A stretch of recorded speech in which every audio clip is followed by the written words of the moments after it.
Hi, so this is the Book Void section of Void of Things, and today we are going over A Teacher's Funeral by Richard Peck.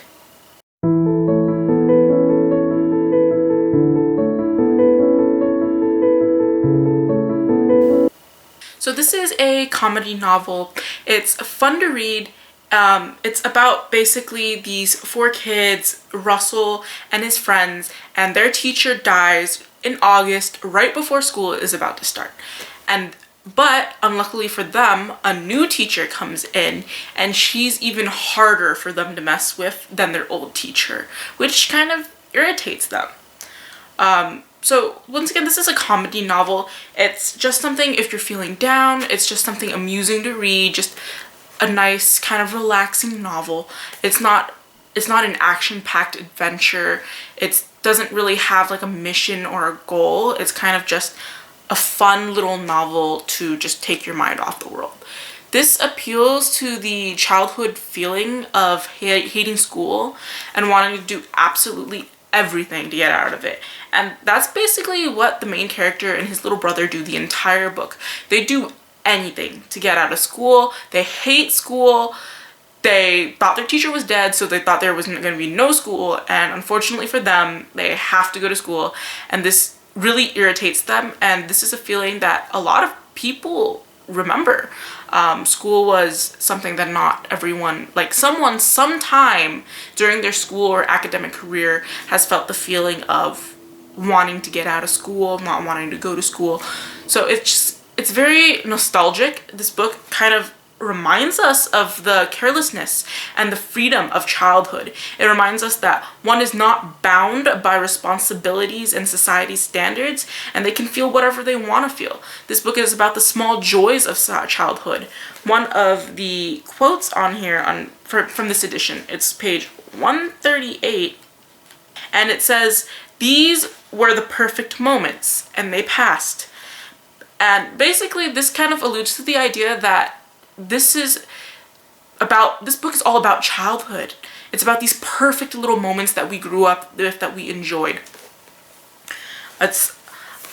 When I first read this, I did not think I was actually going to like it. I thought it was going to be one of those kiddie, senseless, just books with no depth. And it turns out that this book actually had so many layers to it. But another reason why I love it is because it has an oldish feel to it. This book takes place in the early or mid 20th century, around there. And I love books set in that like pioneerish kind of like just starting off time period where everything's just kind of like rustic, and I just like that kind of old kind of feel. It's about love and big decisions and growing up.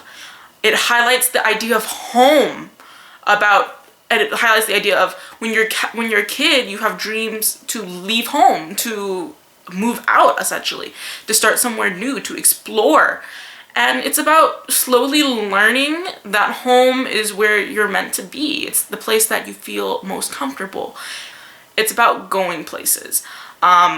In the novel, we have Glenn, who's a terrorbox, and he wants to make something of himself by going to school. He wants to go places, but he's being held back because his entire family feels like he's trying to be better than them because his family is not educated.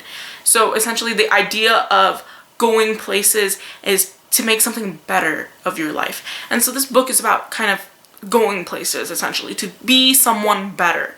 It's about youth. It's about living as a child. And sometimes when we get older, we forget about those little moments, and we just get older. So it's about childhood, and it's about the fun that surrounds it. It's about growing up and always returning to these memories no matter how old you get. I mean, I'm not like super old, but I'm past the age of my like childhood per se.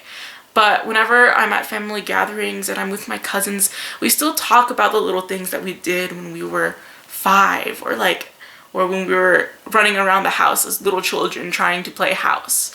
And this book just brings back all those memories. It's very nostalgic. It just reminds people of what it was once like to be a kid. And I think that's so important because as an adult, as a young adult, it's just a lot to just have to grow up. And this kind of brings you back to simpler times when it was just fun. And you know this because at the end of the novel, everyone has grown up and everyone has changed in so many ways. And they grew up to be fine people with outstanding careers, talents, and lives. And after all their adventures, they still choose to return to these memories that were created in this book. And so I don't want to spoil too much for you. There's not really a plot, like a big plot to explain. It's just this book that conveys the nostalgia of childhood. But I wanted to read to you this last passage because I think it really showcases what this has to offer.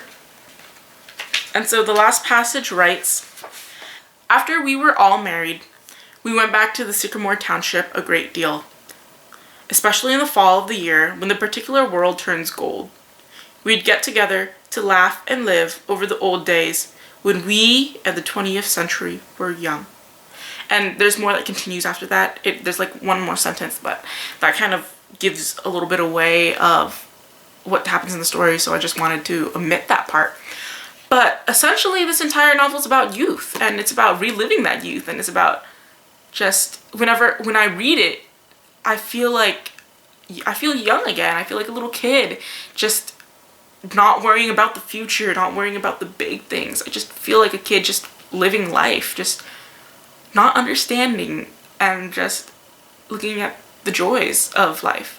And so if you are ever looking for just a fun reminder of childhood or just some book to take you away, I would definitely recommend this one. I really thought I would hate it, but it was actually really good. So